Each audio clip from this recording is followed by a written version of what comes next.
The doorbell rang at 3 o'clock sharp. Robertson opened the door to find Jennifer Martinez, the woman from his one-night mistake 9 months ago, cradling a newborn baby. Behind Robert, his wife, Sarah, placed a hand on his shoulder, but instead of shock, she smiled coldly. The baby wasn't his. Jennifer had never been pregnant, and Sarah had orchestrated everything, hiring an actress, renting a baby, and executing 9 months of psychological torture to punish his single night of infidelity. Robert's confession had triggered not forgiveness, but the most elaborate marital revenge scheme ever documented. Chapter 1. The Conference Room Confession. The Chen family residence in Pleasanton, California, embodied everything Robert had worked 16-hour days to achieve. The 4,000-square-foot modern colonial, with its Tesla in the garage and perfectly maintained lawn that stayed green despite drought restrictions, announced to the world that Robert Chen had made it. At 38, he'd risen to senior software architect at Nexus Technologies, commanding a $300,000 salary that afforded private school for their daughter Emma, and the kind of life his immigrant parents could only have dreamed of when they arrived from Taiwan 40 years earlier. Robert's ascent through Silicon Valley's ruthless hierarchy had been methodical and calculated. While his peers job-hopped for 20% raises, he'd stayed loyal to Nexus, building deep expertise in cloud architecture that made him indispensable. His colleagues respected his quiet competence, his ability to solve problems that left entire teams stumped, and his reputation for delivering projects ahead of schedule. The corner office with its view of the Bay Area hills represented more than professional success. It validated every sacrifice, every missed dinner, every weekend spent debugging code instead of teaching Emma to ride her bicycle. Sarah Chen appeared to be the perfect complement to Robert's intensity. At 35, she traded her promising career as a theater director for motherhood after Emma's complicated birth left them both shaken and grateful. Her productions at the San Francisco Playhouse had garnered critical acclaim, particularly her modern adaptation of Medea that one reviewer called disturbingly brilliant in its exploration of female rage. But she'd walked away without visible regret, channeling her creative energy into Emma's school fundraisers and maintaining connections with her extensive network of artists, actors, and creative professionals who still sought her opinions on their work. The Las Vegas conference in October 2023 should have been routine. Nexus sent Robert twice yearly to these gatherings where tech executives pretended to care about keynote speeches while actually conducting the real business in hotel bars and golf courses. He'd attended dozens without incident, usually retiring early to video call Sarah and Emma before bedtime. But that October evening, after successfully closing a multi-million-dollar deal with a Japanese firm, Robert made the first in a series of catastrophic decisions. Jennifer Martinez appeared at the hotel bar like she belonged there, confident and polished in her business attire, laughing at the bartender's jokes while nursing a martini. She introduced herself as a marketing consultant from Los Angeles, in town for the same conference. Her knowledge of industry trends impressed Robert, her ability to discuss API integration and customer acquisition costs suggesting genuine expertise. After his third whiskey, when she mentioned her hotel room had a better view of the Strip, Robert followed, convincing himself they were simply continuing their professional discussion. The morning after brought a crushing clarity that no amount of coffee could soften. Robert woke alone in Jennifer's room, his wedding ring mockingly visible on the nightstand where he'd placed it the night before. Jennifer was already dressed, professional and distant, treating their encounter with a casual indifference that somehow made Robert's guilt worse. She exchanged LinkedIn information with him, a gesture so bizarrely professional given the circumstances that Robert would later wonder if he'd imagined the entire evening. 3 days of internal torment followed. Robert barely slept, staring at the ceiling while Sarah breathed peacefully beside him, unaware her world had fundamentally changed. On the fourth night, the guilt became unbearable. After Emma was asleep, Robert asked Sarah to sit with him in their living room. Through tears and self-recrimination, he confessed everything, expecting rage, expecting her to throw objects, expecting the theatrical fury she'd once directed on stage. Instead, Sarah sat perfectly still, her expression unreadable, processing his words with an eerie calm that Robert mistook for shock.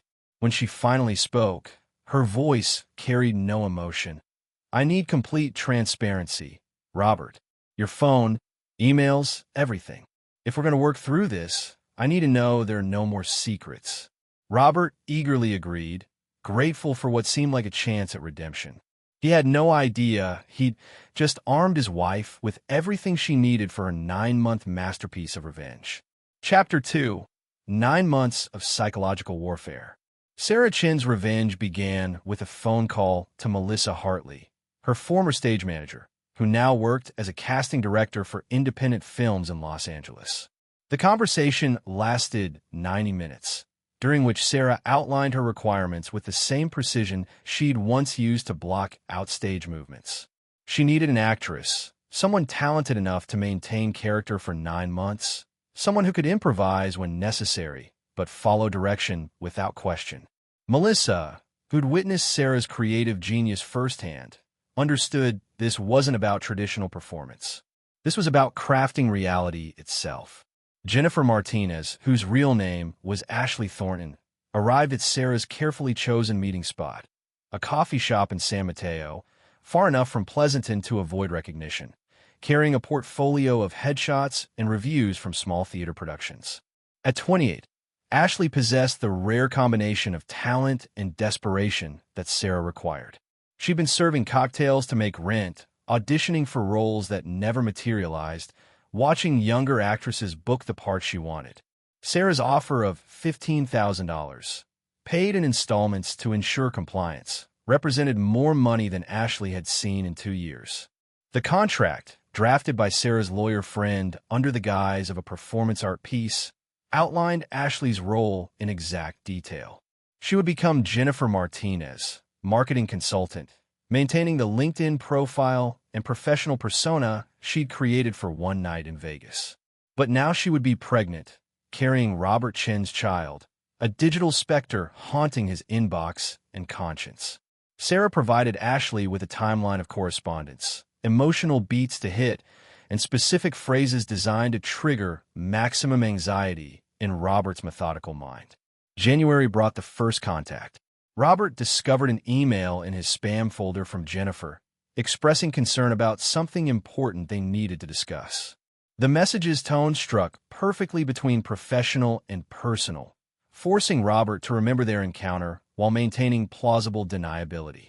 When he didn't respond, a second email arrived a week later, this time with an attached ultrasound image, grainy and authentic looking, with Jennifer Martinez typed at the top and a date suggesting conception during the Las Vegas conference. Sarah watched her husband's deterioration with the detached fascination of a scientist observing an experiment. She noted how he began checking his phone obsessively, deleting emails immediately after reading them, clearing his browser history with paranoid frequency. She observed his weight loss, 15 pounds in 6 weeks, and the dark circles under his eyes that concealer couldn't hide before video conferences. When Robert suggested couples therapy in February, Sarah agreed enthusiastically, knowing the therapist would become another unwitting actor in her production. The escalation in March was deliberately calculated. Ashley, now visibly pregnant thanks to a professionally crafted prosthetic belly that grew monthly, began appearing near Nexus Technologies. Security footage, which Sarah would later obtain through a private investigator she'd hired to help Robert, showed a pregnant woman matching Jennifer's description entering the building's lobby, sitting briefly, then leaving without attempting to reach the elevators. Robert spotted her once from his office window, standing at the bus stop across the street, her silhouette unmistakably maternal against the afternoon sun. Physical evidence materialized in strategic locations. A receipt from a prenatal vitamin purchase, bearing Jennifer's name, somehow found its way into Robert's laptop bag. A medical appointment card for an obstetrics clinic in Palo Alto appeared in his car's glove compartment, though Robert couldn't remember how it got there. Sarah had keys to everything, access to all his spaces, and the theatrical knowledge to make props appear genuinely weathered and authentic. By May, Robert had secretly consulted Marcus Fitzgerald, a family attorney who specialized in paternity cases. The consultation, paid for in cash to avoid credit card records, revealed California's complex laws regarding parental rights and responsibilities. Robert learned about DNA testing requirements, child support calculations based on his substantial income, and the impossibility of signing away parental rights without another party willing to adopt.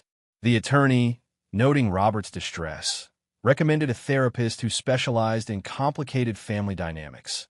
Unaware that Sarah had already anticipated this move and would soon be reading the therapist's notes through Robert's insurance portal. Sarah documented everything in a leather journal hidden in her former theater trunk, each entry written with the same attention to detail she'd once applied to director's notes. She recorded Robert's blood pressure medication increase, his new prescription for anxiety, and his Thursday night basketball games were abandoned because he couldn't focus. She noted his failed attempt to hire a private investigator, the man declining the case after Sarah's investigator friend warned him off with suggestions of legal complications. The psychological siege was working perfectly, each move calculated to maximize Robert's suffering while maintaining Sarah's position as the supportive wife, seemingly unaware of the storm consuming her husband from within. Chapter 3. The Orchestrated Revelation. July 15th arrived with the kind of oppressive California heat that made the air shimmer above the asphalt. Sarah had chosen the date deliberately, knowing Robert would be working from home, knowing Emma would be at her grandmother's house for the week. She'd sent the text from Jennifer's burner phone that morning, a message crafted to ensure Robert couldn't refuse. "I'm coming by at 3 p.m. today. You need to meet your son. Your wife deserves to know the truth." The precision of the timing, 3 o'clock on a Thursday afternoon, would later strike investigators as almost theatrical in its staging. Ashley Thornton spent the morning in a Marriott hotel room, transforming into Jennifer Martinez one final time. The prosthetic belly was gone now, replaced by the careful padding that suggested recent childbirth. Sarah had hired a Hollywood makeup artist, someone who'd worked on medical dramas, to create the exhausted but determined look of a new mother. The baby, 3-week-old, named Thomas, whose parents worked as infant models, had been legally contracted through a legitimate agency, his mother waiting in a van outside with all the necessary permits and insurance documentation. Sarah positioned herself perfectly in the living room, where she could see Robert's face when he answered the door, but remained partially hidden from the entrance. She'd rehearsed this moment dozens of times, practicing her expression in the mirror, calibrating the exact mixture of shock, betrayal, and cold satisfaction she would reveal. Her phone, strategically placed on the coffee table, was already recording, though Robert wouldn't notice until later. The doorbell's chimes sent Robert stumbling toward the entrance, his face already gray with dread. Ashley's performance in that doorway deserved an Academy Award. She cradled the baby with genuine tenderness, her voice breaking slightly as she delivered the lines Sarah had written. "Robert, meet Michael, your son." The baby, on cue or by coincidence, let out a small cry that seemed to punctuate the moment with devastating authenticity. Robert's knees actually buckled, requiring him to grip the doorframe for support. His mouth opened and closed without producing sound, his engineering mind trying to process variables that refused to compute. The baby looked vaguely Asian, a detail Sarah had specifically requested when hiring from the agency, knowing it would deepen Robert's psychological spiral. Behind him, Sarah stood slowly, her hand moving to his shoulder in what appeared to be a gesture of support, but was actually carefully choreographed possession. The transformation of Sarah's expression from shocked wife to vengeful architect took exactly 3 seconds. Her smile emerged like something from the depths of an Arctic ocean, cold and primitive. She spoke with the measured cadence of someone delivering a long-rehearsed monologue. "Excellent work, Ashley. You could drop the character now."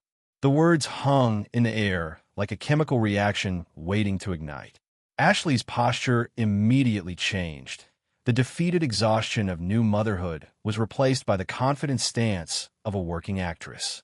She handed the baby to his actual mother, who'd been summoned from the van, while explaining to Robert that her name wasn't Jennifer, that she'd never worked in marketing, and that their night in Vegas had been the easiest $1,500 she'd ever earned.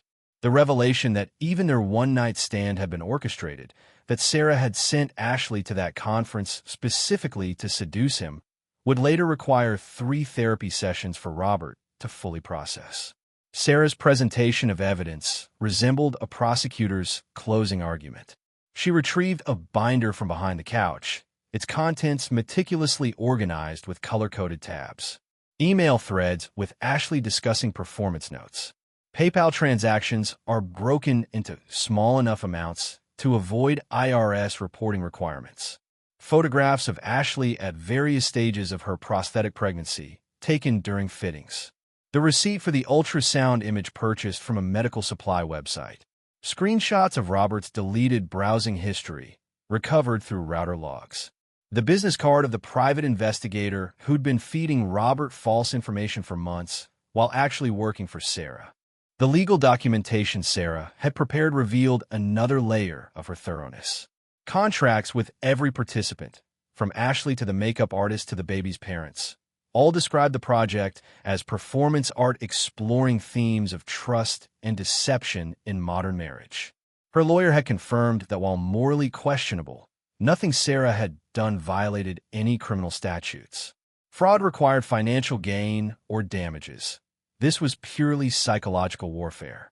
Even the emotional distress Robert could claim was complicated by his initial infidelity, making any civil case nearly impossible to pursue. The assembled witnesses, neighbors Sarah had invited to happen by during the confrontation, began arriving as if responding to an invisible cue. Each one admitted they'd known about the deception for months, Sarah having enlisted them as occasional players in her elaborate production. Robert's world contracted to a single point of horrified understanding. Everyone had been performing except him. Chapter 4. The Aftermath and Unraveling. The video went viral within 72 hours. Sarah had uploaded the doorway confrontation to TikTok with the caption, "How to Handle a Cheating Husband, a 9-month masterclass." And the internet responded with an intensity that neither Chen could have predicted. 4 million views in the first day. 20 million by the end of the week.